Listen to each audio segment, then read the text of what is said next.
Good morning, welcome to afternoon news bulletin. లో ముందుగా headlines చూద్దాం.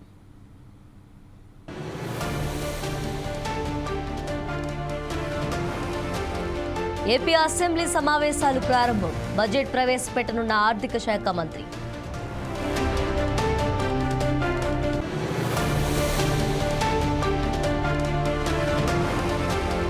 పాలమూరును అభివృద్ధి చేస్తాం, పనులు పూర్తి చేస్తామన్న రేవంత్ రెడ్డి.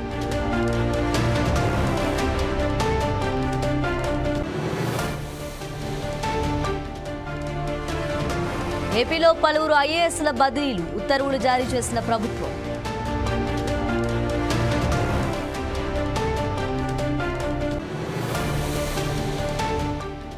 తెలుగు రాష్ట్రాల్లో ఆలయాల్లో కార్తీక శోభ సోమవారం కావడంతో భక్తులతో కిటకిట.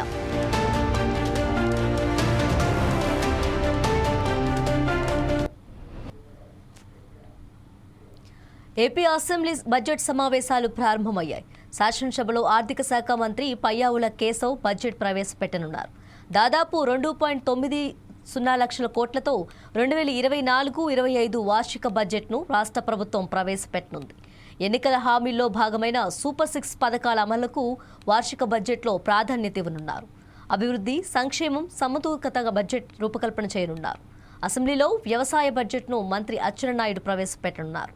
అదేవిధంగా శాసనసభ మండలిలో మంత్రి కొల్లు రవీంద్ర బడ్జెట్ ప్రవేశపెట్టనుండగా వ్యవసాయ బడ్జెట్ను మంత్రి నారాయణ ప్రవేశపెట్టనున్నారు. 22వ తేదీ వరకు అసెంబ్లీ సమావేశాలు జరగనున్నాయి.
ఇక ఇదే అంశానికి సంబంధించి మరింత సమాచారం మా ప్రతినిధి రాఘవ్ గారు అందిస్తారు. రాఘవ్ గారు, చెప్పండి.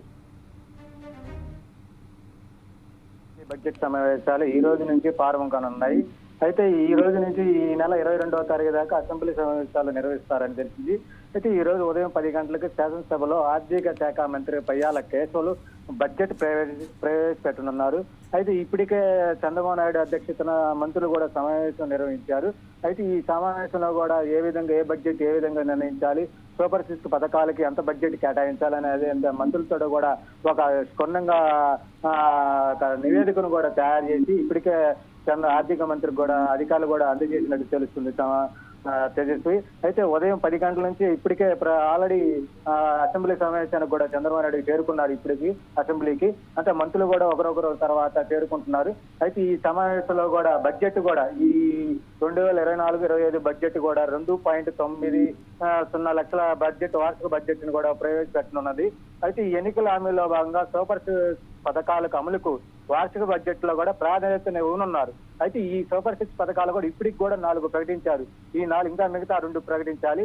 అయితే ఇప్పటికే ల్యాండ్ కన్వర్షన్ టైటిల్ రద్దు చేసింది. రెండోది వచ్చేతలకి అన్నా క్యాంటీన్, మూడోది వచ్చేతలకి పింఛను, 4వ పథకం వచ్చేతలకి దీప పథకం మన ఇటీవలనే ప్రారంభించారు చంద్రబాబు నాయుడు.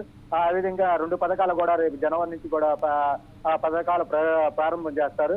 అయితే ఈ సూపర్ 6 పథకాలకు ఎంత బడ్జెట్ కేటాయించాలి, అసలు ఏ విధంగా ఎంత బడ్జెట్ లోటు బడ్జెట్ ఉంది, కేంద్రం నుంచి ఎంత నిధులు తీసుకురావాలని కూడా ఈ మంత్రులతో కూడా సమావేశపరిచి కూడా ప్రత్యేక అధికారులకు కూడా ఇప్పటికే సమావేశపరిచి నివేదిక తెప్పించారు. అదే విధంగా అభివృద్ధితో పాటు సంక్షేమ పథకాలు కూడా ఇంకా ఏ విధంగా బడ్జెట్ కేటాయించాలి, ఎంత ఉండాలి, ఈ రోడ్లకి మరమ్మతులకు కూడా ఇటీవల 900 కోట్లు కూడా రిలీజ్ చేయడం అయింది. ఇంకెంత కావాల్సి వచ్చింది, ఇంకా గ్రామీణ ప్రాంతాల్లో కూడా నీటి కాలువలు కానీ లేకపోతే మురికి కాలువలు కానీ లేకపోతే ఈ యొక్క నీటిపారుదల శాఖకి సంబంధించిన బడ్జెట్ కూడా ఈ రోజు కూడా ప్రత్యేకంగా కూడా బడ్జెట్ విడుదల కూడా చేయనట్టు సమాచారం. అయితే ఈ బడ్జెట్ కూడా వార్షిక బడ్జెట్ కూడా ఆర్థిక మంత్రి పయ్యాల కేసులు కూడా మొత్తం డీటెయిల్స్ కూడా అసెంబ్లీ సమావేశాలు కూడా ప్రకటిస్తారు. అయితే వ్యవసాయ బడ్జెట్ మటుకి మంత్రి అచ్చెన్నాయుడు కూడా ప్రవేశపెట్టనున్నారు. అదే విధంగా కూడా మండలంలో అయితే కొల్లు రవీంద్ర బడ్జెట్ ప్రవేశిస్తుండగా వ్యవసాయ బడ్జెట్ మంత్రి నారాయణ ప్రవేశపెట్టనున్నారు. అయితే ఈ చంద్రబాబు నాయుడు కూడా ఇప్పటికి కూడా చెప్పించాడు, ఏదైనా సరే మనం అటు కూటమి ప్రభుత్వం కూడా ఇప్పటికే కూడా కట్టుబడి ఉంది. సంక్షేమము అభివృద్ధి రెండు దాని మీద మేము కట్టుబడి ఉన్నాము. దాని అనుగుణంగానే బడ్జెట్ కూడా నిధులు కూడా కేంద్ర ప్రభుత్వం నుంచి కానీ రాష్ట్ర బడ్జెట్ నిధులు కానీ ఏదైనా ఖర్చు పెట్టడం కూడా చేస్తామని కూడా ఇప్పటికే చంద్రబాబు నాయుడు ప్రకటించారు. అదేవిధంగా పవన్ కళ్యాణ్ కూడా గ్రామీణ ప్రాంతాలకే ఎక్కువ ప్రాధాన్యత ఇస్తామని కూడా ప్రతి సమీక్ష సమావేశాలు కూడా ఇప్పటికే తెలుపునున్నారు. ఈ విధంగానే ఈ బడ్జెట్ కూడా రూపకల్పన కూడా ఈ విధంగా తయారు చేస్తున్నట్టు ఉంది సమాచారం ఉంది. Tejaswi. Thank you Raghava. Thank you.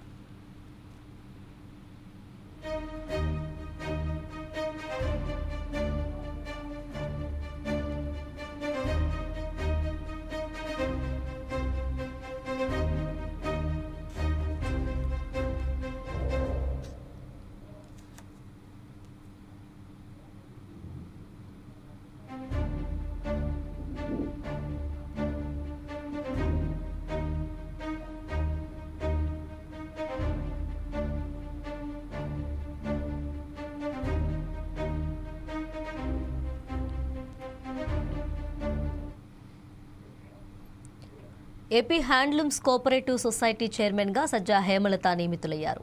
దీంతో బాపట్ల జిల్లా చీరాల్లో కూటమి నేతలు సంబరాలు చేసుకున్నారు. ఎన్టీఆర్, అంబేద్కర్, పూలే విగ్రహాలకు హేమలత నివాళులు అర్పించారు. అనంతరం కేక్ కట్ చేశారు. చేనేత మహిళగా తనకు పదవి రావటం చాలా అదృష్టంగా భావిస్తున్నానని తెలిపారు.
ఏపీ ప్రభుత్వం పలువురు ఐఏఎస్ అధికారులను బదిలీ చేసింది. బదిలీలకు సంబంధించిన అధికారిక ఉత్తర్వులు వెలువరించింది.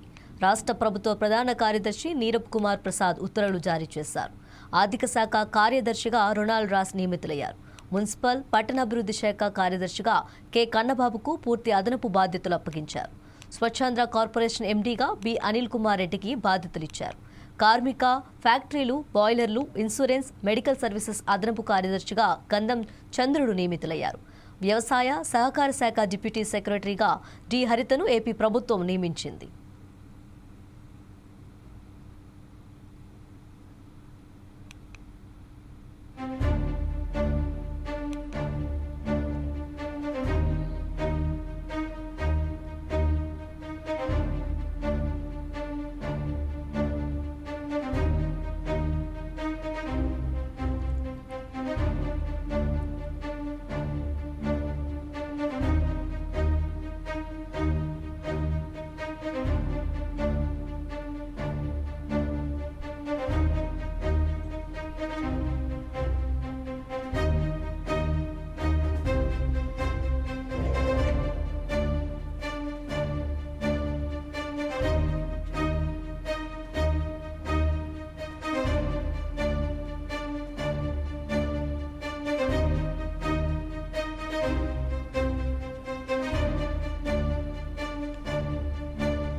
ఏపీ అసెంబ్లీలో మొదటి రోజు బడ్జెట్ సమావేశం ప్రారంభమైంది. ఇప్పుడు లైవ్ చూద్దాం.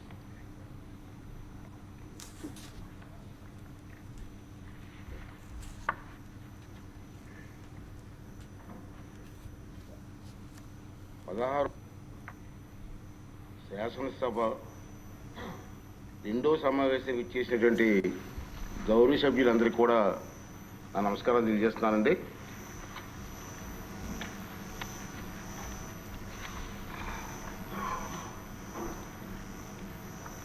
గౌరవ ఆర్థిక శాఖ మార్చులు 2024-25 ఆర్థిక సంవత్సరానికి బడ్జెట్ను సభకు సంప్రదించడం ఆరంభించగానే అసెంబ్లీ సిబ్బంది బడ్జెట్ ప్రసంగ తెలుగు ఆంగ్ల తాలూకు కాపీలన్నీ కూడా సభ్యులందరికీ అందజేస్తారు. మిగిలిన బడ్జెట్ ప్రచురణ సభ్యులు సేవా కేంద్రం నుంచి కూడా బడ్జెట్ ప్రసంగాన్ని మీకు పొందవచ్చండి.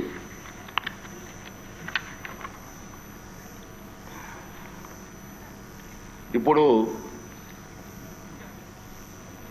ఆర్థిక శాఖ మార్చులు 2024-2025 సంవత్సరపు బడ్జెట్ను ప్రవేశపెడతారు. ధన్యవాదాలు అధ్యక్ష. 2024-25 ఆర్థిక సంవత్సరానికి గాను మన రాష్ట్ర వార్షిక బడ్జెట్ను మీ అనుమతితో గౌరవ సభ ముందు ఉంచుతున్నాను అధ్యక్ష. ఈరోజు నేను ప్రవేశపెడుతున్న బడ్జెట్ ప్రతిపాదనల ప్రాముఖ్యత అంకెలకు మించినది. మన రాష్ట్రాన్ని కాపాడాలని అపూర్వమైన తీర్పునిచ్చిన ప్రజల సంకల్పానికి ఇది ప్రతిబింబం. ప్రభుత్వం ఏర్పడిన వెంటనే గత ప్రభుత్వ దుష్పరిపాలన వలన మన రాష్ట్రానికి జరిగిన నష్టాన్ని ప్రజలకు తెలియజేయడం మా ప్రభుత్వ నైతిక కర్తవ్యం. మా ప్రభుత్వం వెలువరించిన 7 శ్వేతపత్రాల ద్వారా ఇది జరిగింది. సమిష్టి అవగాహనకు అవసరమైన అంశాలపై బహిరంగ చర్చను ప్రోత్సహించడం, రాష్ట్ర పునర్నిర్మాణ ప్రక్రియలో మద్దతు కూడగట్టడం వీటి ఉద్దేశం. ఈరోజు మన రాష్ట్రం ఎదుర్కొంటున్న సవాళ్లు రాష్ట్ర ఆర్థిక వ్యవహారాల దుర్వినియోగం, రాష్ట్ర వనరుల మళ్లింపు, లోపభూయిష్టమైన ఎక్సైజ్ మరియు ఇసుక విధానాల వలన సహజ వనరుల దోపిడీ వలన రాష్ట్ర ఆదాయానికి గండిపడడం, ప్రభుత్వ పన్నులను దారి మళ్లించడం ద్వారా రాబోయే 25 సంవత్సరాల భవిష్యత్తు ఆదాయాన్ని గణనీయంగా తగ్గించడం, పరిమితికి మించి రుణాలను అధిక వడ్డీ రేట్లకు తీసుకోవడం, కేంద్ర ప్రభుత్వ మార్గదర్శకాలను ఉల్లంఘించి రుణాలను తీసుకోవడం, కేంద్ర ప్రాయోజిత పథకాల నిధుల మళ్లింపు, పిల్లల పౌష్టికాహారం కోసం చిక్కి వైద్య సామగ్రి వంటి ముఖ్యమైన పథకాలకు చెల్లింపులు నిలుపుదల, స్థానిక సంస్థల నిధుల మళ్లింపు, ఉద్యోగులకు పేరుకుపోయిన బకాయిలు, వివిధ పనులకు చెందినటువంటి బిల్లుల బకాయిలు, అన్ని ప్రాజెక్టులను స్తంభింపజేయడం ద్వారా నీటిపారుదల రంగం పతనం, ఇంధన రంగం విధ్వంసం, కొత్తగా బ్యాంకింగేతర ఆర్థిక సంస్థను ఏర్పాటు ద్వారా కార్పొరేషన్ల నిధుల మళ్లింపు. పై పేర్కొన్న కారణాల వలన దేశంలో తొలిసారిగా ఆర్థిక గందరగోళ పరిస్థితులు ఎదురయ్యాయి. కంట్రోలర్ అండ్ ఆడిటర్ జనరల్ వారి నివేదికలో రాష్ట్ర ఆర్థిక పరిస్థితిపై ప్రతికూలంగా వ్యాఖ్యానించడం జరిగింది. నేడు రాష్ట్ర ఆర్థిక వ్యవస్థ పతనం అంచున ఉంది. మన రాష్ట్ర ఆర్థిక వ్యవస్థను పునఃప్రారంభించి రాష్ట్ర ప్రగతిని పునర్నిర్మించడం నేటి తరం చేతుల్లో ఉంది. గౌరవ ముఖ్యమంత్రి శ్రీ నారా చంద్రబాబు నాయుడు గారి ప్రేరణే మాకు చోదక శక్తి. ఈ సందర్భంగా వారి మాటలను ఉదహరించాలని అనుకుంటున్నాను. ప్రతి సంక్షోభాన్ని అంకిత భావంతో, సృజనాత్మకతతో, నిబద్ధత మరియు కృషితో అవకాశంగా మార్చుకోండి అని. మే 24 జూన్ నెలలో జరిగిన సార్వత్రిక మరియు రాష్ట్ర శాసనసభ ఎన్నికలలో మన రాష్ట్ర ప్రజలు మా సంకీర్ణ ప్రభుత్వానికి అపూర్వమైన తీర్పునిచ్చారు. 57% ఓట్లతో 175 సీట్లకు గాను 164 సీట్లు రావడం మాకు దక్కిన గౌరవం. అసాధారణమైన ఆధిక్యతతో 93% సీట్లని మేము గెలవగలిగాం. గత ప్రభుత్వ దుర్మార్గ పాలనకు వ్యతిరేకంగా ప్రజలు చేసిన విప్లవ ప్రకటన ఇది. ఇదే సమయంలో మా ఎన్డీఏ ప్రభుత్వానికి లభించిన అద్భుతమైన ఈ ఆధిక్యత గౌరవనీయ ముఖ్యమంత్రి శ్రీ నారా చంద్రబాబు నాయుడు గారు, గౌరవనీయ ఉప ముఖ్యమంత్రి శ్రీ కొణిదెల పవన్ కళ్యాణ్ గారు మరియు గౌరవనీయ భారత ప్రధానమంత్రి శ్రీ నరేంద్ర మోడీ గారి నాయకత్వం మరియు ప్రతిభపై ప్రజలకు ఉన్న నమ్మకానికి ఇది నిదర్శనం. గౌరవ ముఖ్యమంత్రి నారా చంద్రబాబు నాయుడు గారి నాయకత్వానికి, దూరదృష్టికి మరియు ప్రజాసేవ పట్ల ఆయనకున్న అంకిత భావానికి, మన రాష్ట్ర ప్రజలు ఆయన మీద ఉంచినటువంటి అపరిమితమైన విశ్వాసానికి ఈ విజయం ఒక తార్కాణం. మన రాష్ట్ర అభివృద్ధి కోసం ఆయన ఎల్లప్పుడూ కృషి చేస్తూనే ఉన్నారు. తన అద్భుతమైన పనితీరు, నిజాయితీ మరియు సాంకేతికత పట్ల ఉన్న సమగ్ర అవగాహన, ఆధునీకరణ మరియు సాంకేతిక ఆధారిత భవిష్యత్తు కోసం వారు చూపిన దార్శనికత వారి పేరుతో పాటు మన రాష్ట్ర ప్రతిష్టను కూడా పెంపొందింపజేశాయి. మన గౌరవ సభలో ముఖ్యమంత్రి గారు 1995లోనే ఆర్థిక మంత్రిగా తన తొలి బడ్జెట్ ప్రసంగంలో ఇలా అన్నారు. వారి మొదటిసారి ఆర్థిక శాఖ మంత్రిగా చేసినటువంటి మాటలను వారి మాటల్లోనే, అధ్యక్ష, అభివృద్ధి సాధించాలంటే సామర్థ్యంతో కూడిన అమలుపరిచే విధానాలుంటే తప్ప ప్రయోజనం గల ఫలితాలు సాధించలేం. ప్రపంచవ్యాప్తంగా సాగుతున్న సమాచార విప్లవం వలన కలిగిన లాభాలను మరియు అవకాశాలను వినియోగించుకోవడానికి వీలుగా మా పాలనా యంత్రాంగాన్ని పునర్వ్యవస్థీకరించాలన్నది మా ఆశయం. పరిపాలనకు చెందిన అన్ని రంగాలలోనూ కంప్యూటర్ల వినియోగానికి ఒక బృహత్ కార్యక్రమాన్ని చేపట్టాలని భావిస్తున్నాం. ఇది మన కళ్ళ ముందు ఈరోజు కనపడుతుంది, అధ్యక్ష. ఆయన పరిపాలనా అనుభవంలోని మైలురాయి అంశాలు ఇప్పుడు చెప్పబోయే విషయాలు నిర్ధారిస్తాయి. 1995 నుండి 99 వరకు ముఖ్యమంత్రిగా ఆయన మొదటి పదవీ కాలం గణనీయమైన ఆర్థిక సంస్కరణలు, మౌలిక సదుపాయాలు, అభివృద్ధి మరియు సమాచార సాంకేతిక పరిశ్రమల అభివృద్ధితో గుర్తింపు పొందింది. ఆయన ప్రగతిశీల నాయకత్వంలో ఉమ్మడి ఆంధ్రప్రదేశ్ దేశానికే చక్కటి అభివృద్ధి నమూనాగా నిలిచింది. ఉమ్మడి ఆంధ్రప్రదేశ్ రాష్ట్రాన్ని వ్యవసాయ ఆధారిత రాష్ట్రం నుంచి సాంకేతిక పరిజ్ఞానానికి మూల స్తంభంగా మరియు సమాచార సాంకేతిక సేవల కేంద్రంగా మార్చడంలో ఆయన కీలక పాత్ర పోషించారు. ఆయన చేపట్టిన అనేక విధానాలు మరియు పాలనా కార్యక్రమాలు తర్వాతి కాలంలో జాతీయ విధానాలుగా రూపొందించుకున్నాయి. రేపటి రోజున దేశం చేసే ఆలోచన ఆంధ్రప్రదేశ్ ఈరోజే చేస్తుంది అనే పేరుని తీసుకొచ్చారు. ప్రస్తుతం అభివృద్ధి చెందుతున్న సాఫ్ట్వేర్ పరిశ్రమకు హైదరాబాద్లో ఆనాడే పునాది వేయడం ద్వారా హైదరాబాద్ను ప్రపంచ సాంకేతిక సమాచార పటంలో అగ్రస్థానానికి చేర్చడంలో ఆయన పాత్ర మరువలేనిది. ఇంజనీరింగ్ కళాశాలలు మరియు సమాచార సాంకేతిక రంగాలలో ఆయన చేసిన విధానపరమైన నిర్ణయాలు మన రాష్ట్ర ప్రజలకు ప్రపంచవ్యాప్తంగా అవకాశాలు కల్పించాయి. ఈ కారణంగా గ్రామీణ ప్రాంతాలకు చెందిన సామాన్య ప్రజలు సైతం ప్రపంచవ్యాప్తంగా విజయ శిఖరాలను అధిరోహించగలిగారు. నేడు అమెరికాతో పాటు అనేక ఇతర దేశాలలో ప్రవాసాంధ్రులు అత్యధిక తలసరి ఆదాయం కలిగిన వారుగా స్థిరపడ్డారు. జూన్ 2014 జూన్ నెలలో ఉమ్మడి ఆంధ్రప్రదేశ్ను అన్యాయంగా, అశాస్త్రీయంగా మరియు అప్రజాస్వామికంగా ఒక శాశ్వత రాజధాని లేకుండా విభజించడం వలన రాష్ట్రం సంక్షోభంలో కూరుకుపోయి ఆర్థికంగా నిలదొక్కుకోలేని అవశేష రాష్ట్రంగా ఉండిపోయింది. రాష్ట్ర విభజనను మన ప్రజలపై బలవంతంగా రుద్దారని చెప్పడం ఎంత మాత్రం అతిశయోక్తి కాదు. మన రాష్ట్రాన్ని పునర్నిర్మాణ దిశగా మరియు సుసంపన్న దిశగా తీసుకువచ్చే బాధ్యతను మన నాయకుడు గౌరవ ముఖ్యమంత్రి శ్రీ నారా చంద్రబాబు నాయుడు గారు తన భుజస్కంధాలపైన వేసుకున్నారు. ఆయన పరివర్తనాత్మక నాయకత్వంలో దీర్ఘకాలిక మరియు స్వల్పకాలిక ప్రణాళికలను అమలు చేసి అవశేష రాష్ట్రాన్ని విభజన దుష్ప్రభావం నుండి తప్పించి అభివృద్ధి పథంలో నడిపించారు. 2014 నుంచి 19 వరకు వ్యవసాయం, పరిశ్రమలు, సేవలు, నీటిపారుదల, రోడ్లు, భవనాలు, ఉపాధి కల్పన తదితర రంగాలలో బహుముఖ వ్యూహాన్ని రూపొందించారు. Kia Motors, hero Motors, Asian paints వంటి భారీ పరిశ్రమలను మన రాష్ట్రం ఆకర్షించింది. పట్టిసీమ ఎత్తిపోతల పథకం దేశంలోనే రికార్డు సమయంలో, అనగా కేవలం ఏడాది కాలంలోనే పూర్తి అయిన తొలి నదుల అనుసంధాన ప్రాజెక్టుగా రికార్డు సృష్టించింది.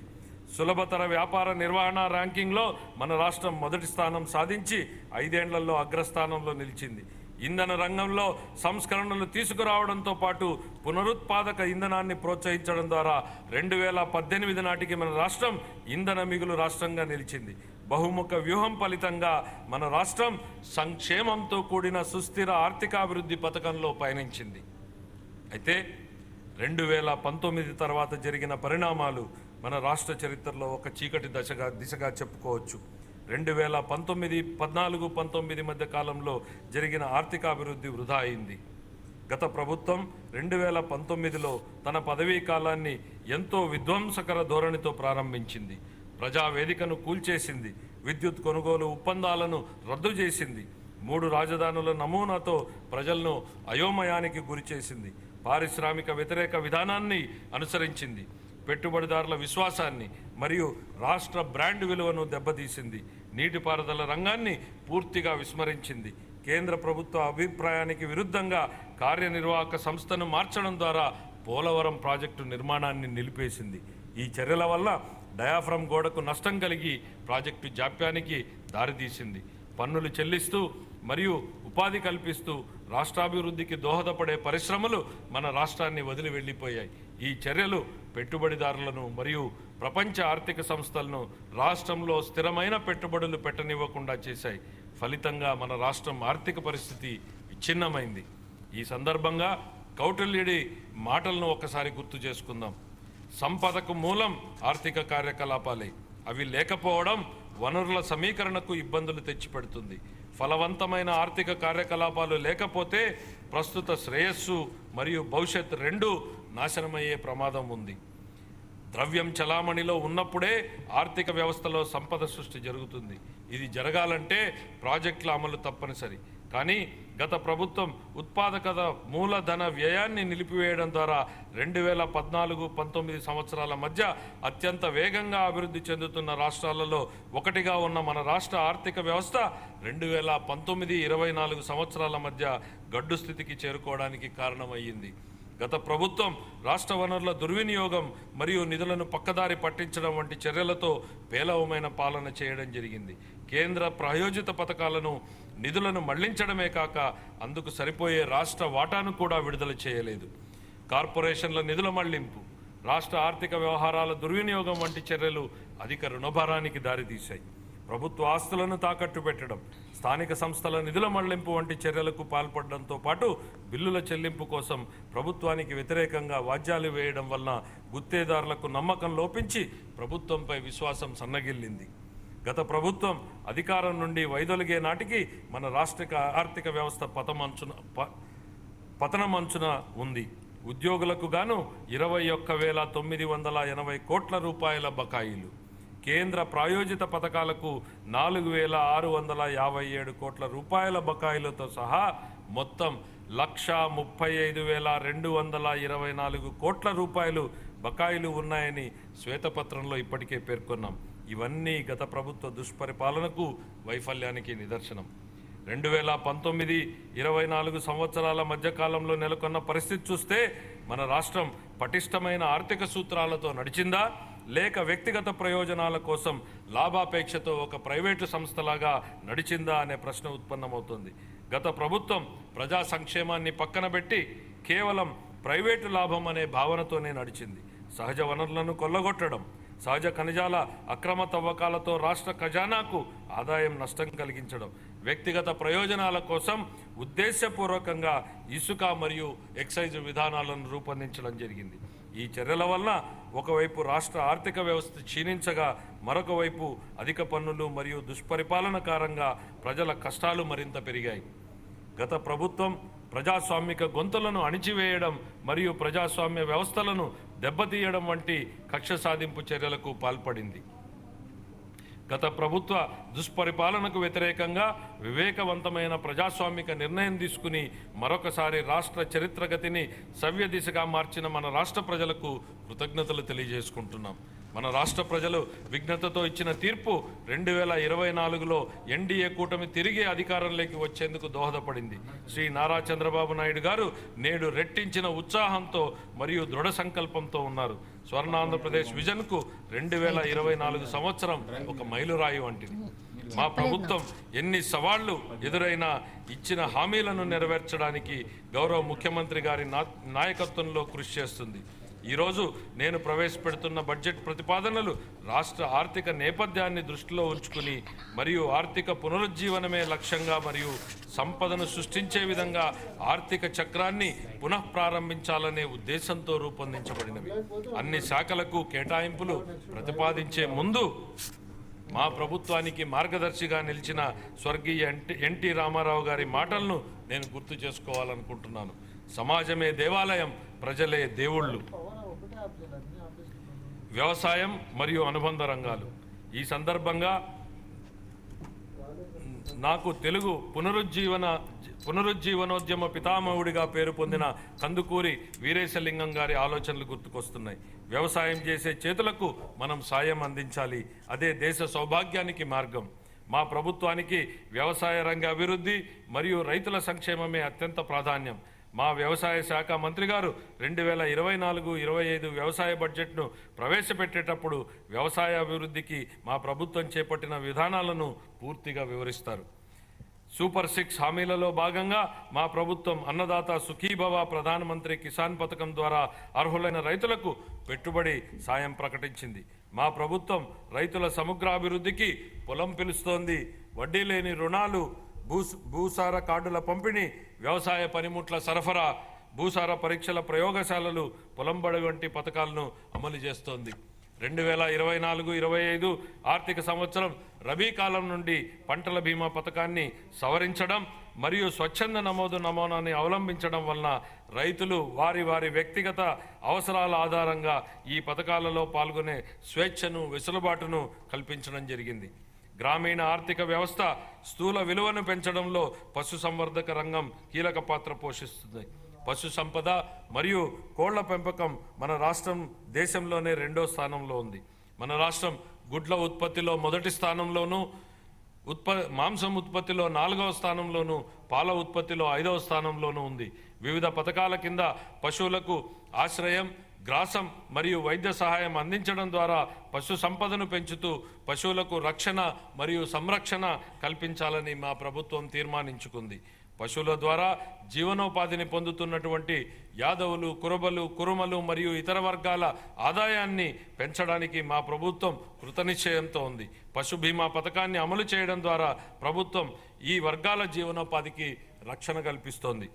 సాంప్రదాయ మత్స్యకారుల చేపల చెరువులను లీజుకు తీసుకోకుండా గత ప్రభుత్వం ఉత్తర్వులను జారీ చేసింది. దశాబ్దాలుగా చేపల చెరువులపై ఆధారపడి జీవనం సాగిస్తున్న మత్స్యకారుల ప్రయోజనాలను పరిరక్షించడానికి మా ప్రభుత్వం ఆ ఉత్తర్వులను ఉపసంహరించింది. 23,000 చేపలకు, వేటకు అనువైన బోట్లకు మా ప్రభుత్వం రాయితీపై డీజిల్ను అందిస్తోంది. వ్యవసాయ మరియు అనుబంధ రంగాలను ప్రోత్సహించడంలోనూ, గ్రామీణ ప్రాంతాల అభివృద్ధిలోనూ సహకార రంగం కీలక పాత్రను పోషించే సామర్థ్యాన్ని కలిగి ఉంది. ప్రాథమిక వ్యవసాయ పరపతి సంఘాలను కంప్యూటరీకరణ చేయడం ద్వారా బలోపేతం చేసి రైతులకు ఆర్థిక సమీకరణను పెంచడం జరుగుతుంది. 2024-25 ఆర్థిక సంవత్సరంలో వ్యవసాయ మరియు అనుబంధ రంగాలకు 11,855 కోట్ల రూపాయల కేటాయింపును ప్రతిపాదిస్తున్నాను. సంక్షేమం. మన గౌరవ ముఖ్యమంత్రి గారు సంక్షేమం గురించి ఇలా అంటుంటారు: ప్రజలు ఎల్లప్పుడూ సంక్షేమం మరియు అభివృద్ధి, సుపరిపాలనను కోరుకుంటారు. వాటిని అందిస్తున్నంత కాలం ప్రజలు మనతోనే ఉంటారు. సంక్షేమం మరియు అభివృద్ధిని సమతుల్యం చేయాలనే విశ్వాసం 3 దశాబ్దాల కింద 1995లో ఉమ్మడి ఆంధ్రప్రదేశ్ రాష్ట్ర ఆర్థిక మంత్రిగా ఆయన చేసిన తొలి బడ్జెట్ ప్రసంగం నుంచే మనకు స్పష్టమవుతుంది అధ్యక్ష. ఆయన మాటల్లోనే, స్థూలంగా చెప్పాలంటే మా ప్రభుత్వ ప్రధాన ఆశయం పేదరిక నిర్మూలన, బడుగుల సంక్షేమమే మా పరమావధి. పేదల సంక్షేమానికే మా ప్రభుత్వం సర్వదా అంకితం. అంత మాత్రాన రాష్ట్ర సర్వతోముఖాభివృద్ధి కుంటుపడనిస్తామని అనుకోవద్దు. ఆ పని ఎప్పటికీ జరగదు. నిధుల కొరత కారణంగా ఏ అభివృద్ధి కార్యక్రమం కుంటుపడరాదన్నది మా ధ్యేయం. అలా కుంటుపడకుండా కృషి చేస్తాం. విద్యాభివృద్ధి, సామాజిక ఆర్థికాభివృద్ధి, సంక్షేమం మరియు హక్కుల పరిరక్షణ కోసం వివిధ పథకాలను అమలు చేయడం ద్వారా అన్ని సామాజిక వర్గాల అభివృద్ధికి మా ప్రభుత్వం కట్టుబడి ఉంది. సంక్షేమానికి పెద్దపీట వేస్తూ స్వర్ణాంధ్ర 2047 దిశగా మేనిఫెస్టోలో ఇచ్చిన హామీలకు అనుగుణంగా మా ప్రభుత్వం ఎన్నో పథకాలను రూపొందిస్తోంది. మేనిఫెస్టోలో ఇచ్చిన హామీ మేరకు అధికారం చేపట్టిన వెంటనే సామాజిక భద్రత పెన్షన్ను 3,000 రూపాయల నుండి 4,000కు పెంచడం జరిగింది. ఎన్టీఆర్ భరోసా పెన్షన్ పథకం ద్వారా 64,38,000 మంది పెన్షన్దారులకు నెలకు 4,000 నుండి 15,000 రూపాయల వరకు పెన్షన్లు అందుతున్నాయి. మా ప్రభుత్వం అధికారంలోకి వచ్చిన మొదటి నెలలోనే ఎన్టీఆర్ భరోసా పథకం కింద 4,400 కోట్ల రూపాయలు, అలాగే 24 జూన్ నుండి ఇప్పటి వరకు మొత్తం 15,218 కోట్ల రూపాయలు విడుదల చేయబడ్డాయి. కళాశాలల నుండి ధృవపత్రాలు పొందేందుకు విద్యార్థులకు ఇబ్బందులు తలెత్తకుండా ఉండేందుకు మెట్రిక్ అనంతర ఉపకార వేతనాలను నేరుగా కళాశాల ఖాతాలలోకే విడుదల చేస్తోంది. గత ప్రభుత్వం మిగిల్చిన పెండింగ్ ఫీజు రీయింబర్స్మెంట్ బకాయిలను కూడా దశల వారీగా విడుదల చేసేందుకు ప్రయత్నాలు జరుగుతున్నాయి. మా ప్రభుత్వ పథకాలు మాలదాసరి, మాదిగ, రెల్లి, అరుంధతీయ మరియు ఇతర షెడ్యూల్డ్ కులాల వర్గాలకు మేలు చేస్తాయి. రజకులు, దూదేకులు, నాయీ బ్రాహ్మణుల వంటి సాంప్రదాయ వృత్తి సమూహకాలకు ఆధునిక వృత్తి పద్ధతుల ద్వారా వారి జీవనోపాధిని పెంపొందించడానికి ఆర్థిక సహాయం అందించాలని ప్రతిపాదించబడింది. సాంప్రదాయకంగా నైపుణ్యం కలిగిన నేత కార్మికులకు వారి నైపుణ్యాలను మెరుగుపరచడానికి వీలుగా ఆర్థిక సహాయం కూడా అందించడం జరుగుతోంది. మా ప్రభుత్వ పథకాలు వడ్డెర, వాల్మీకి, గౌడ, కళింగ, గవర, పద్మశాలి, బెస్త, సగర, ఉప్పర వంటి వెనుకబడినటువంటి తరగతులకు లబ్ధి చేకూరుస్తాయి. షెడ్యూల్ తెగల కుటుంబాలకు సాధికారతకు మా ప్రభుత్వం పూర్తిగా కట్టుబడి ఉంది. గిరిజన వర్గాల సంక్షేమం కోసం పోస్ట్ మెట్రిక్ ఉపకార వేతనాలు, ఆర్టీఎఫ్, ఎంటీఎఫ్, అంబేద్కర్ విద్యానిధి మొదలైన ముఖ్య పథకాలను అమలు చేయడం జరుగుతుంది.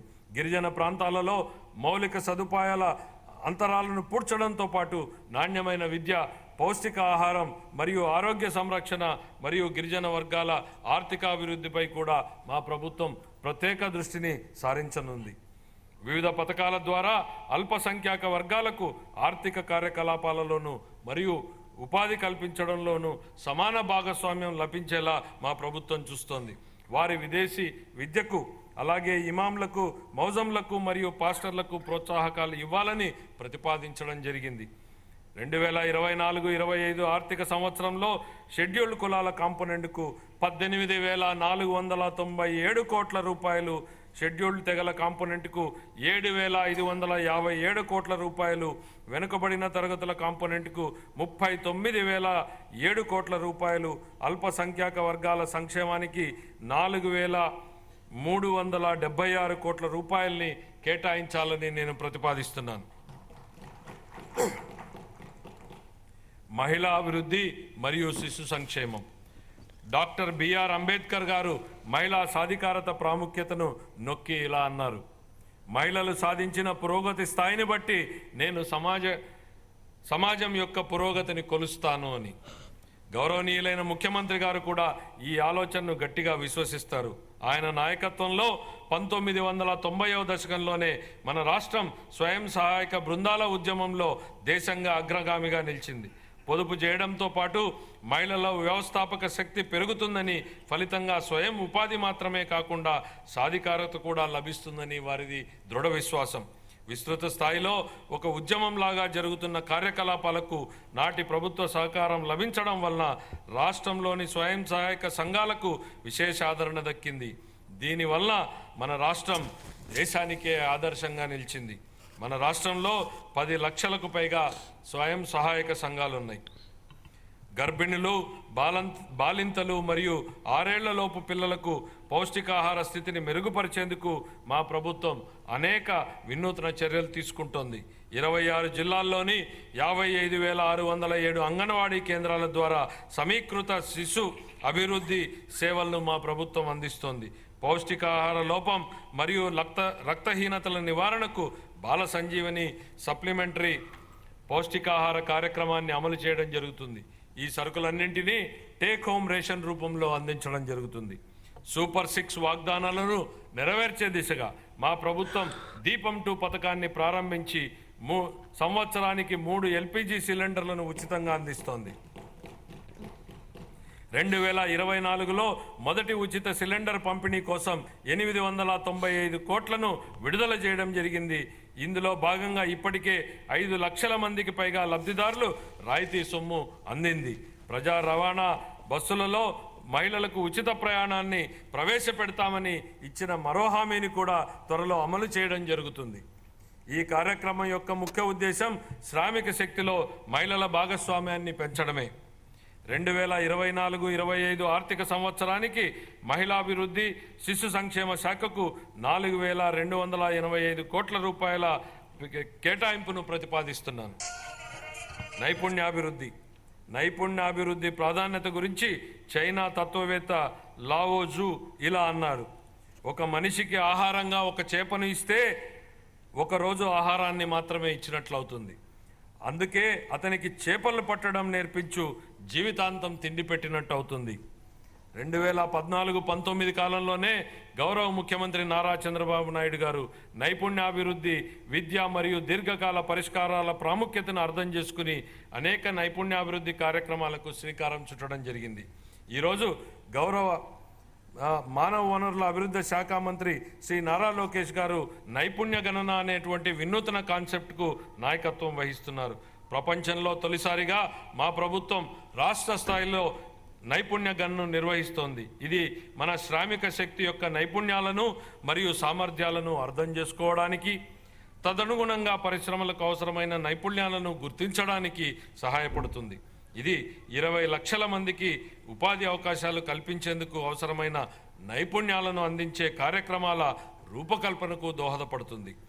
ఇదే సమయంలో మా ప్రభుత్వం 192 నైపుణ్య కేంద్రాలు, నైపుణ్య కళాశాలలు మరియు నైపుణ్య విశ్వవిద్యాలయాల ద్వారా నైపుణ్య రంగంలో మౌలిక వనరులను బలోపేతం చేస్తుంది. ప్రాధాన్య రంగాలలో విదేశీ ఉపాధి అవకాశాలను అందిపుచ్చుకునేలా తయారు చేయడమే స్కిల్ ఇంటర్నేషనల్ యొక్క తాజా ప్రయత్నం. 2024-25 సంవత్సరానికి గాను నైపుణ్యాభివృద్ధి శాఖకు 1215 కోట్ల రూపాయల కేటాయింపును ప్రతిపాదిస్తున్నాను. పాఠశాల విద్య. ప్రభుత్వం మరియు ప్రైవేటు పాఠశాలలో 1వ తరగతి నుంచి 12వ తరగతి వరకు చదివే పిల్లల తల్లులకు తల్లికి వందనం పథకం ద్వారా ఆర్థిక సహాయాన్ని అందిస్తూ మా ప్రభుత్వం సూపర్ 6 హామీని నెరవేరుస్తుంది. పేదరికం కారణంగా ఏ పిల్లవాడు విద్యకు దూరం కాకూడదు అనేది ఈ పథకం లక్ష్యం. ఇందుకే మధ్యలో చదువు మానేసిన పిల్లల సంఖ్యను గణనీయంగా తగ్గించడానికి సహాయపడుతుంది. పాఠశాలలలో మౌలిక సదుపాయాలను, విద్యార్థుల అభ్యసన ఫలితాలను మెరుగుపరిచేందుకు మా ప్రభుత్వం సమగ్ర సంస్కరణలు చేపడుతోంది. మన యువతకు ఉపాధి అవకాశాలు కల్పించడానికి మరియు విద్యా వ్యవస్థలో యువ ఉపాధ్యాయులను నూతన శక్తి నింపేందుకు ఖాళీగా ఉన్న 16,347 పోస్టులను భర్తీ చేసే దిశగా మెగా డిఎస్సి నియామకాన్ని ప్రకటించడం జరిగింది. ఇది మా ప్రభుత్వం తీసుకున్న ప్రధాన నిర్ణయాలలో ఒకటి. ముఖ్యమైన పథకాలకు ప్రముఖ విద్యావేత్త సర్వేపల్లి రాధాకృష్ణన్ మరియు సామాజిక కార్యకర్త శ్రీమతి డొక్కా సీతమ్మ గారి పేర్లను మా ప్రభుత్వం పెట్టింది. ఉపాధ్యాయుల బోధనపై మరింత దృష్టి పెట్టేందుకు వీలుగా అవసరమైన యాప్లను తొలగించడం ద్వారా ఉపాధ్యాయులపై యాప్ల భారాన్ని తగ్గించడం జరిగింది. ఇంటర్ విద్యార్థులకు ఉచితంగా పాఠ్యపుస్తకాలు మరియు బ్యాగులు అందించడం జరిగింది. 2024-25 ఆర్థిక సంవత్సరానికి గాను పాఠశాల విద్యాశాఖకు 29,909 కోట్ల రూపాయల కేటాయింపును ప్రతిపాదిస్తున్నాను. ఉన్నత విద్య. స్వర్ణాంధ్ర విజన్ 2047లో భాగంగా మా ప్రభుత్వం రాష్ట్రంలోని అన్ని విశ్వవిద్యాలయాలను బలోపేతం చేయడానికి, ఖాళీగా ఉన్న పోస్టులను భర్తీ చేయడానికి జాతీయ సంస్థాగత స్థాయి చట్రంలో అత్యున్నత స్థాయి విశ్వవిద్యాలయాలుగా అవతరించడానికి చొరవ తీసుకుంటోంది. అమరావతి, తిరుపతి మరియు విశాఖపట్నంలో కనీసం 3 విజ్ఞాన నగరాలను ఏర్పాటు చేయాలని మా ప్రభుత్వం లక్ష్యంగా పెట్టుకుంది. నాణ్యమైన విద్యకు అత్యంత నైపుణ్యం కలిగిన అధ్యాపకులు అవసరమని గుర్తించి వచ్చే 3 ఏళ్లలో 18,000 మంది అధ్యాపకులకు శిక్షణాభివృద్ధి కార్యక్రమాలను ప్రతిపాదించడం జరిగింది. 2024 డిసెంబర్ నుండి 2.5 లక్షల మందికి పైగా విద్యార్థులకు వృత్తి శిక్షణను సులభతరం చేయడానికి NASSCOM, future skills, edu skills, sales force, Microsoft వంటి ప్రతిష్టాత్మక సంస్థలతో మా ప్రభుత్వం అవగాహన ఒప్పందాలను కుదుర్చుకుంది. సమాచార సాంకేతిక మరియు ఆధారిత రంగాలు, బ్యాంకింగ్, ఆర్థిక సేవలు, బీమా సేవలు, వనరులను సమకూర్చే సేవలు, చిల్లర వర్తకము మరియు ఆరోగ్య సంరక్షణ వంటి వివిధ రంగాలలో 5,000 రూపాయల నుండి 15,000 రూపాయల మధ్య వేతనాన్ని అందించే అప్రెంటిస్షిప్తో కూడిన డిగ్రీ విద్యను మా ప్రభుత్వం ప్రవేశపెట్టింది. 2024 ఆర్థిక సంవత్సరానికి గాను ఉన్నత విద్యాశాఖకు 2,326 కోట్ల రూపాయల కేటాయింపును ప్రతిపాదిస్తున్నాను. ఆరోగ్య సంరక్షణ. పౌరులకు సరసమైన మరియు నాణ్యమైన ఆరోగ్య సంరక్షణ సేవలను సకాలంలో అందించడం మా ప్రభుత్వం యొక్క మొదటి ప్రాధాన్యత. అందరికీ ఆరోగ్యం లక్ష్యంగా మా ప్రభుత్వం ఆరోగ్య రంగంలో సమగ్ర సంస్కరణలు చేపడుతోంది. హృదయ సంబంధ వ్యాధులు పెరుగుతున్న దృష్ట్యా అవసరమైన పరికరాలు మరియు మానవ వనరుల శిక్షణ అందించడం ద్వారా స్టెమీ ప్రోగ్రాంని ప్రారంభించాలని యోచిస్తున్నాం. రాష్ట్ర వ్యాప్తంగా సమగ్ర క్యాన్సర్ స్క్రీనింగ్ కార్యక్రమాన్ని ప్రారంభించడం ద్వారా క్యాన్సర్ కేసులను గుర్తించి వైద్య కళాశాలల్లో వైద్యం కోసం చేరే సౌకర్యాన్ని కల్పించింది. పాఠశాల ఆరోగ్య కార్యక్రమం కింద అంగన్వాడీ పిల్లలకు మరియు 18 సంవత్సరాల లోపు ఉన్న పాఠశాల విద్యార్థులకు పుట్టుకతో వచ్చిన లోపాలు, పోషకాల లోపం వలన వచ్చేటువంటి వ్యాధులు, మందకొడి అభివృద్ధి మరియు వైకల్యం అనే 4 లోపాలను గుర్తించడం కోసం పరీక్షలు చేయబడుతున్నాయి. రాష్ట్రంలో ప్రాథమిక ఆరోగ్య కేంద్రాల నుంచి సాధారణ ఆసుపత్రుల వరకు అన్ని రకాల వైద్య సదుపాయాలను మెరుగుపరచడం జరుగుతుంది. మా ప్రభుత్వం డాక్టర్ ఎన్టీఆర్ వైద్య సేవా ట్రస్ట్ వంటి ప్రతిష్టాత్మక కార్యక్రమాలు, 108 మరియు 104 ఆరోగ్య సేవల పునరుద్ధరణ మరియు జాతీయ ఆరోగ్య మిషన్ కింద కుటుంబ సంక్షేమ కార్యక్రమాలను సమగ్రంగా అమలు చేయడం జరుగుతుంది. మాతా శిశు సంరక్షణలో జాతీయ సగటు కంటే మన రాష్ట్ర సగటు మెరుగ్గా ఉంది. తల్లులు మరియు పిల్లల శ్రేయస్సును పెంచే కార్యక్రమాలను అమలు చేయడం ద్వారా దీన్ని మరింత మెరుగుపరచడానికి చర్యలు తీసుకుంటున్నాం. 2024-25 ఆర్థిక సంవత్సరానికి గాని వైద్య ఆరోగ్య శాఖ కోసం 18,421 కోట్ల రూపాయల కేటాయింపును ప్రతిపాదిస్తున్నాను. పంచాయతీరాజ్ మరియు గ్రామీణాభివృద్ధి. మహాత్మా గాంధీ ఇలా అన్నారు, భారతదేశ ఆత్మ గ్రామాలలో ఉంటుంది అని. గౌరవనీయ ఉప ముఖ్యమంత్రి శ్రీ కొణిదెల పవన్ కళ్యాణ్ గారి సమర్థ నాయకత్వంలో స్థానిక స్వపరిపాలన నిజమైన స్ఫూర్తితో ప్రోత్సహించడం ద్వారా పంచాయతీరాజ్ వ్యవస్థకు పూర్వవైభవం తీసుకురావడానికి ఇప్పటికే మా ప్రభుత్వం చాలా కార్యక్రమాలు చేపట్టింది. ప్రణాళిక ప్రక్రియలో భాగంగా అన్ని గ్రామ పంచాయతీల క్రియాశీలక భాగస్వామ్యంతో ఉపాధి హామీ పథకం ఆమోదం కోసం ఆగస్టు 23న ఒకే రోజులో 13,326 గ్రామాలలో పంచాయతీలలో ప్రత్యేక గ్రామ సభలు నిర్వహించడం అనేది ఒక ప్రపంచ రికార్డు. మన రాష్ట్రంలోని అన్ని గ్రామాలలో సిమెంట్ రహదారులను ప్రారంభించడంతో కార్యాచరణ ప్రణాళిక అమలు ప్రారంభమైంది. స్వాతంత్ర దినోత్సవం మరియు గణతంత్ర దినోత్సవాల నిర్వహణ ఖర్చుల క్రితం చిన్న పంచాయతీలకు 100 రూపాయల నుండి 10,000 రూపాయలకు, పెద్ద పంచాయతీలకు 250 రూపాయల నుండి 25,000 రూపాయలకు పెంచి సర్పంచుల ఆత్మగౌరవాన్ని పునరుద్ధరించడం జరిగింది. స్వర్ణ పంచాయతీల కార్యక్రమం కింద పంచాయతీల అభివృద్ధికి ప్రభుత్వం దార్శనిక ప్రణాళికను చేపట్టింది. 2024 మార్చి నుండి పంచాయతీరాజ్ సంస్థలకు రావాల్సిన 15వ ఆర్థిక సంఘం నిధులను 998 కోట్ల రూపాయలను ప్రభుత్వం 24 ఆగస్టు నెలలో విడుదల చేయడం జరిగింది. గ్రామీణ పేదలకు సుస్థిర జీవనోపాధిని అందించడానికి మరియు గ్రామీణ ప్రాంతాలలో మన్నికైన ఆస్తులు సృష్టించడానికి మా ప్రభుత్వం మహాత్మా గాంధీ జాతీయ గ్రామీణ ఉపాధి హామీ పథకం కింద 16 శాఖల సమన్వయంతో వివిధ వినూతన కార్యక్రమాలని అమలు చేస్తోంది. 2024-25 సంవత్సరంలో ఇప్పటి వరకు 1.2 మిలియన్లకు పైగా కుటుంబాలకు 100 రోజుల వేతన ఉపాధిని పొందాయి. ఉద్యానవనం, సేద్యపు కుంటలు, పశు సంవర్ధక ఆవాసాలు వంటి ప్రాజెక్టులతో పాటు పైకప్పు నీటి సంరక్షణ, ఇంకుడు గుంతలు, చెక్ డ్యాంలతో పాటు సహజ వనరుల నిర్వహణ ప్రాజెక్టులు చేపట్టడం జరిగింది.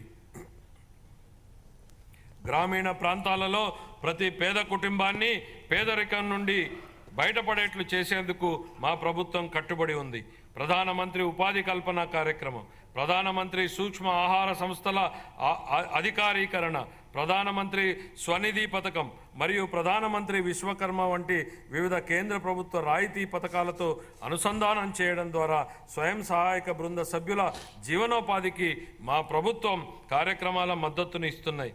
ఈ వినూత్న కార్యక్రమాల అమలు ద్వారా స్వయం సహాయక బృంద సభ్యులు ఆదాయాన్ని పెంచడంతో పాటు అనధికార ఉపాధి అవకాశాలను పెంచడం కూడా మా ప్రభుత్వం లక్ష్యంగా పెట్టుకుంది. అదనంగా ఓపెన్ నెట్వర్క్ డిజిటల్ కామర్స్ను ప్రోత్సహించడం ద్వారా మా ప్రభుత్వం స్వయం సహాయక బృంద మహిళలకు వారి వ్యాపారాలను విస్తరించుకోవడానికి వీలు కల్పిస్తోంది.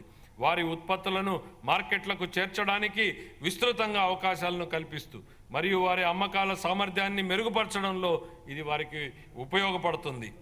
ఈ వ్యూహాత్మక విధానంలో ఆర్థిక సహాయం, నైపుణ్యాభివృద్ధి మరియు డిజిటల్ అవుట్రీచ్ల మిళితం అవడం వలన స్వయం సహాయక బృంద సభ్యులు స్థిరమైన ఆదాయాభివృద్ధిని పెంచుకోగలుగుతారు.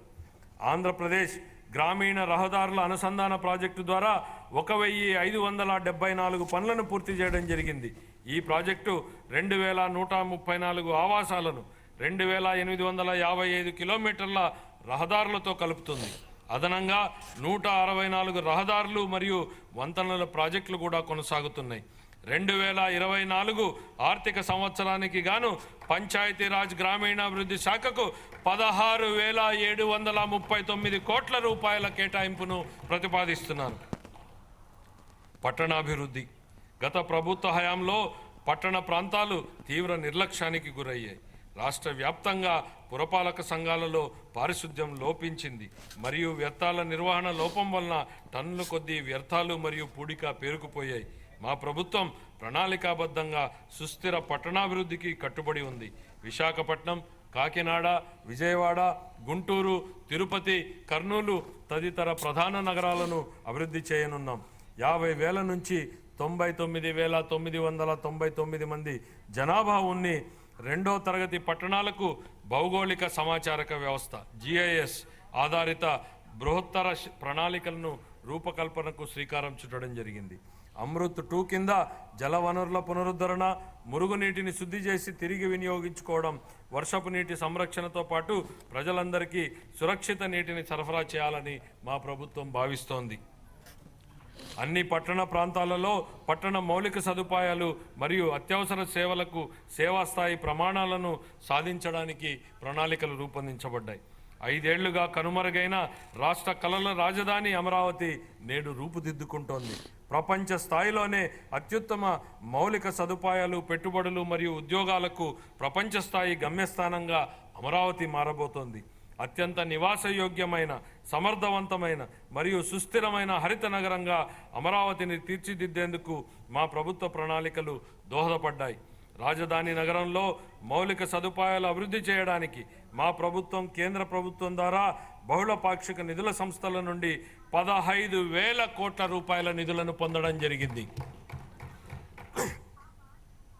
పట్టణ ప్రాంతంలో నివసిస్తున్న నిరుపేదలకు సరసమైన ధరలకు ఆహారాన్ని అందించడంతో మా ప్రభుత్వం మొత్తం 123 పట్టణ ప్రాంతాల పరిధిలో 204 అన్నా క్యాంటీన్లను ఏర్పాటు చేయడం జరిగింది. గ్రామీణ ప్రాంతాల్లో కూడా 158 అన్నా క్యాంటీన్లను ఏర్పాటు చేయడానికి ప్రణాళికలు సిద్ధం చేయడం జరిగింది. 2024-25 ఆర్థిక సంవత్సరానికి పురపాలక పట్టణాభివృద్ధి శాఖకు 11,490 కోట్ల రూపాయల కేటాయింపును ప్రతిపాదిస్తున్నాను. గృహ నిర్మాణం. 2029 నాటికి అందరూ ఇళ్లు నిర్మించి ఇవ్వాలన్న మా ప్రభుత్వం కృతనిశ్చయంతో ఉంది.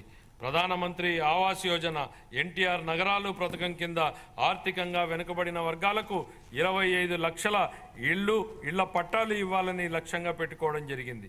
ఈ నిర్ణయం ఆర్థికంగా వెనుకబడిన వర్గాల సంక్షేమ కార్యక్రమానే కాకుండా రాష్ట్ర ఆర్థిక కార్యకలాపాలకు కూడా ఊతమిస్తోంది. ఈ కార్యక్రమం కింద ఇంటి స్థలాన్ని కానీ పక్కా ఇళ్లు లేని వారికి ఇళ్ల స్థలాల పట్టాలు మంజూరు చేయడం జరుగుతుంది. ప్రధానమంత్రి ఆవాస్ యోజన కింద 6.9 లక్షల ఇళ్లు, ప్రధానమంత్రి ఆవాస్ యోజన కింద 1.79 లక్షల గ్రామీణ ఇళ్లను పూర్తి చేయాలని ప్రతిపాదించడం జరిగింది. ప్రధానమంత్రి జన్మన్ పథకం కింద నిస్సహాయ గిరిజన సమూహాల కోసం 15,000 పైగా గృహాలను పూర్తి చేయాలని ప్రతిపాదించడం జరిగింది. అన్ని శాఖల సమన్వయంతో హౌసింగ్ లేఅవుట్లలో మౌలిక సదుపాయాలను అభివృద్ధి చేయడానికి మా ప్రభుత్వం కట్టుబడి ఉంది. 2024-25 ఆర్థిక సంవత్సరానికి గృహ నిర్మాణ శాఖకు 4,012 కోట్ల రూపాయల కేటాయింపుని ప్రతిపాదిస్తున్నాను. జలవనరుల నిర్వహణ. సాగునీటి రంగాన్ని గత ప్రభుత్వం పూర్తిగా నిర్లక్ష్యం చేసింది. వంశధార స్టేజ్ 2 హంద్రీనీవా సుజల స్రవంతి రెండవ దశ, వెలుగొండ ప్రాజెక్టు, తోటపల్లి బ్యారేజు, గజపతి నగరం బ్రాంచ్ కెనాల్, చింతలపూడి ఎత్తిపోతల పథకం, Pulichintala, Gundlakamma reservoir, Somasila Swarnamukhi link canal వంటి సాగునీటి ప్రాజెక్టుల్లో ఏ ఒక్కదానిలోనూ పురోగతి లేదు. పోలవరం విషయంలో కేంద్ర జలశక్తి మంత్రిత్వ శాఖకు చెందిన పోలవరం ప్రాజెక్టు అథారిటీ సలహాలను పట్టించుకోకుండా నిర్మాణ కీలక దశలో ఉన్నప్పుడు ఏజెన్సీని హఠాత్తుగా మార్చడం వలన డయాఫ్రమ్ గోడ కూలి ప్రాజెక్టు నిర్మాణంలో తీవ్ర జాప్యం జరిగింది. ప్రాజెక్టు ప్రయోజనాల కోసం ఏళ్ల తరబడి ఎదురు చూస్తున్న ఆంధ్ర, ఉత్తరాంధ్ర మరియు రాయలసీమ వాసులకు ఈ జాప్యం కలవరపెడుతోంది. మా ప్రభుత్వం సాగునీటి రంగానికి అధిక ప్రాధాన్యతనిస్తూ ప్రతి పొలానికి నీటిని తీసుకెళ్లాలనే లక్ష్యంతో సమగ్ర నూతన జల విధానాన్ని రూపొందించడం జరుగుతోంది. రాష్ట్రాన్ని కరువు రహిత రాష్ట్రంగా తీర్చిదిద్ది త్రాగు మరియు సాగు మరియు పారిశ్రామిక అవసరాలకు నీటి భద్రతను కల్పించేందుకు కార్యాచరణ ప్రణాళికలు రూపొందించడం జరిగింది. పోలవరం జాతీయ నీటిపారుదల ప్రాజెక్టును త్వరితగతిన పూర్తి చేయడం మా ప్రభుత్వ మొదటి ప్రాధాన్యత. చింతలపూడి ఎత్తిపోతల పథకం, బొడ్డేపల్లి రాజగోపాలరావు వంశధార ప్రాజెక్టు రెండవ దశ, పూల Subbaiah Veligonda project, Handrineeva Sujala Sravanthi project, Tungabhadra high level canal వ్యవస్థ మెరుగుదల, చిన్న నీటిపారుదల, వాటర్ షెడ్, భూగర్భ జలాల నిర్వహణతో సహా నిర్మాణంలో ఉన్న అన్ని ప్రాజెక్టులను పూర్తి చేసేందుకు మా ప్రాజెక్టు కట్టుబడి ఉంది. వీటితో పాటు అదనంగా భవనాసి చెరువు మార్పిడి ప్రాజెక్టును మరియు మహేంద్ర తనయ ఆఫ్షోర్ ప్రాజెక్టును చేపట్టాలని మా ప్రభుత్వం భావిస్తోంది. గోదావరి, పెన్న, నాగావళి వంశధార నదులను అనుసంధానం చేయడం ద్వారా రాష్ట్ర వ్యాప్తంగా నీటి భద్రతను కల్పించాలని భావిస్తోంది. 2024-25 ఆర్థిక సంవత్సరానికి జలవనరుల శాఖకు 16,705 కోట్ల రూపాయల కేటాయింపును ప్రతిపాదిస్తున్నారు. పరిశ్రమలు మరియు వాణిజ్యం, పారిశ్రామిక అభివృద్ధికి అనువైన వాతావరణాన్ని కల్పించడంపై మా ప్రభుత్వం దృష్టి సారించింది. పెట్టుబడిదారులను మరియు ఔత్సాహిక పారిశ్రామికవేత్తలను ప్రోత్సహించి తద్వారా వివిధ రంగాలకు ఉపాధిని కల్పించే దిశగా నూతన విధానాలను రూపొందించడం జరిగింది. మా ప్రభుత్వం ఆంధ్రప్రదేశ్ పారిశ్రామిక వృద్ధి పాలసీ 4 తీసుకురావడం జరిగింది. ఆంధ్రప్రదేశ్ సూక్ష్మ మరియు చిన్న మధ్య తరహా అభివృద్ధి పాలసీ 4 తక్షణమే ఉపయోగించుకునేట్లుగా ప్రైవేటుగా పారిశ్రామిక వాడల ఏర్పాటుకు ఒక ప్రత్యేక విధానం, ఆంధ్రప్రదేశ్ ఫుడ్ ప్రాసెసింగ్ 4వ పాలసీలను మా ప్రభుత్వం తీసుకురావడం జరిగింది. ఈ విధానాలలో పోటీతత్వ ప్రోత్సాహక పద్ధతిని ప్రవేశపెట్టగా దీనికి పారిశ్రామిక రంగం నుండి సానుకూల స్పందన వచ్చింది. మన రాష్ట్రాన్ని పెట్టుబడుల గమ్యస్థానంగా మార్చేందుకు పెట్టుబడిదారుల్లో మా ప్రభుత్వం మళ్లీ ఆసక్తిని పెంచింది. 2024-25 ఆర్థిక సంవత్సరానికి పరిశ్రమలు, వాణిజ్య శాఖకు 3,127 కోట్ల రూపాయల కేటాయింపును ప్రతిపాదిస్తున్నాను. ఇంధన రంగం,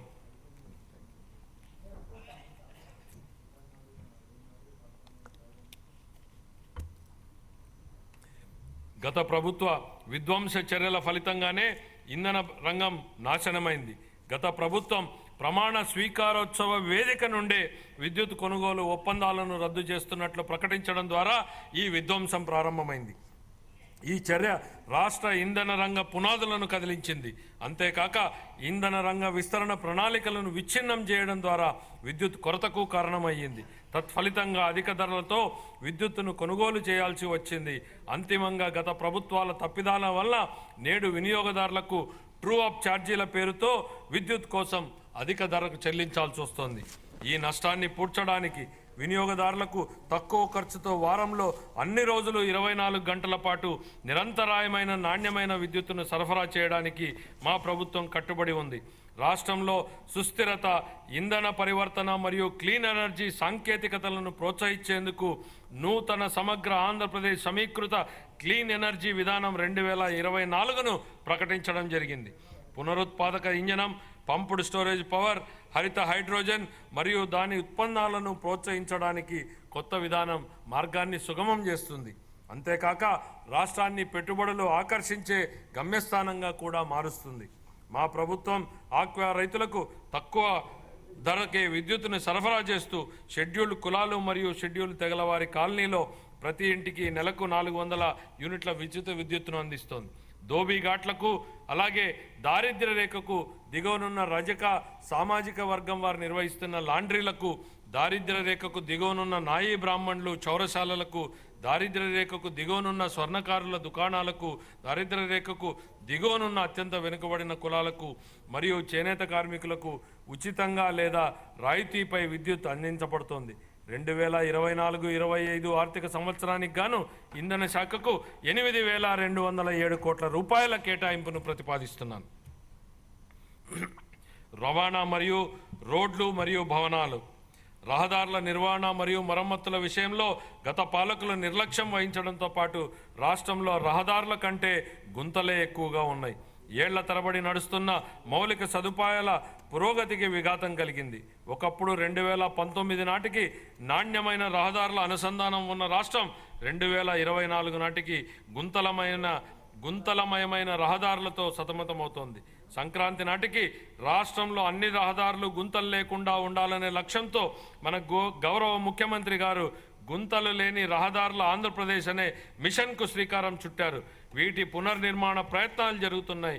అనుసంధానతను మరింత బలోపేతం చేయడానికి గతిశక్తి కార్యక్రమానికి అనుగుణంగా రాష్ట్ర రహదారి మౌలిక సదుపాయాలను జాతీయ గ్రిడ్తో మా ప్రభుత్వం అనుసంధానం చేస్తోంది. Amaravati outer ring road project గత ప్రభుత్వ హయాంలో నిలిచిపోయింది. 189 కిలోమీటర్ల పొడవైన Amaravati outer ring road express way పునరుద్ధరణకు కేంద్ర ప్రభుత్వం ఆమోదం తెలిపింది. ఈ ప్రాజెక్టు రాజధానిని రాష్ట్రంలో ఇతర ప్రాంతాలతో అనుసంధానం చేస్తుంది.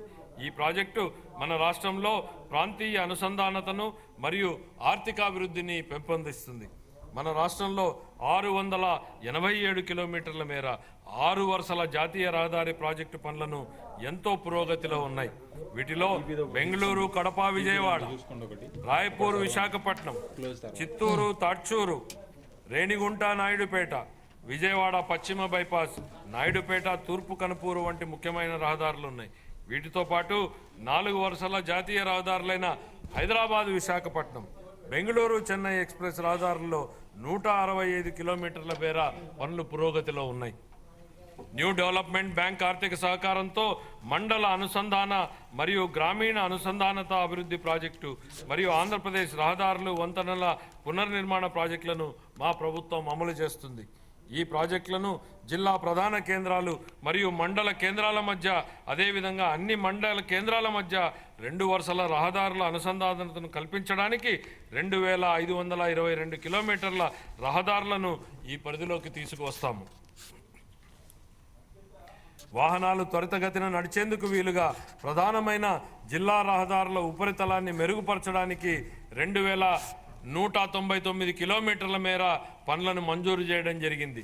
వీటిని 2025 మార్చి నాటికి పూర్తి చేయాలని మా ప్రభుత్వం లక్ష్యంగా పెట్టుకుంది.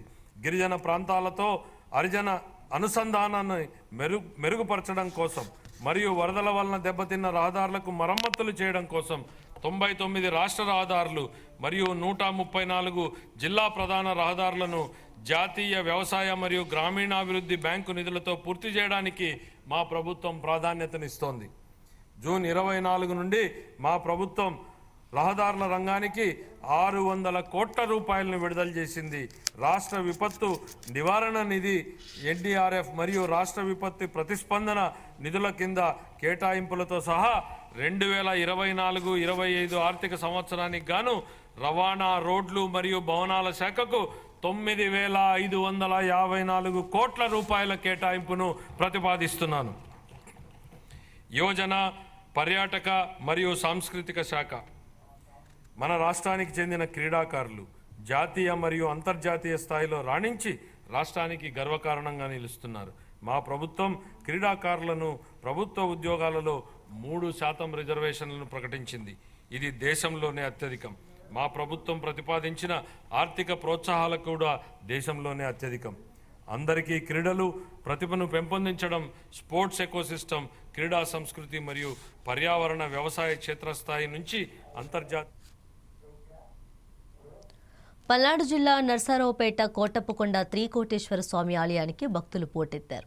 కార్తీక మాసవ 2వ సోమవారం పౌర్ణమి సందర్భంగా త్రికోటేశ్వరుని ప్రత్యేక అభిషేకాలు పూజలు నిర్వహించారు. తెల్లవారుజామున 4 గంటల నుంచి ఆలయంలో మహిళలు దీపారాధన చేశారు. భక్తులకు ఎటువంటి అసౌకర్యాలు కలగకుండా ఆలయ అధికారులు ఏర్పాట్లు చేశారు.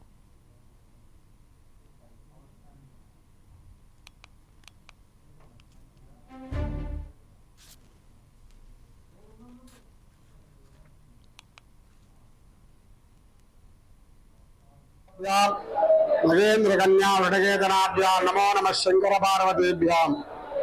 మన త్రికూటాచల క్షేత్రంలో మేధా దక్షిణామూర్తి స్వరూప త్రికోటేశ్వర స్వామిగా ఇక్కడ పరమేశ్వరుడు వెలిసి ఉన్నాడు. కాబట్టి ఈరోజు కార్తీక సోమవారం 2వ సోమవారాన్ని పురస్కరించుకొని భక్తులందరూ కూడా మనకి ఆగమంలో చెప్పబడినట్లుగా సర్వయజ్ఞస్తపోదాన సర్వతీర్థేశు యత్ఫలం తత్ఫలం కోటిగుణితం శివలింగార్చన పూజ. కొన్ని వేల రెట్లు గనక తపస్సులు చేస్తే, దానాలు చేస్తే ఎంత ఫలితమైతే వస్తుందో శివలింగార్చన పూజ చేయొద్దు. ఒక శివలింగాన్ని అర్చించినా దర్శించినా కూడా 1,000 రెట్లు ఫలితం వస్తుంది.